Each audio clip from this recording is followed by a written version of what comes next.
انا يا هنا، اصحي بقى، تصحي يا بنتي، يلا اصحي، الاذان هيأذن. انت بجد الاذان هيأذن؟ طب اقوم اجيب شويه عصير او اي حاجه اشربها حتى. انت بتصحيني الساعه 12 الظهر، انا نايمه متاخره يا بابا، حرام عليك.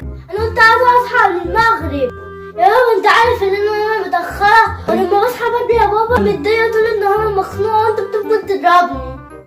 خلاص خلصت كلامك؟ ها هتقومي ولا ايه؟ حالا وبعدك تحمى شويه ما تتضى. ايه ده؟ وانت كده صليتي؟ ايوه يا بابا صليت. صليتي ايه يا بنتي؟ انت ما كملتيش دقيقة.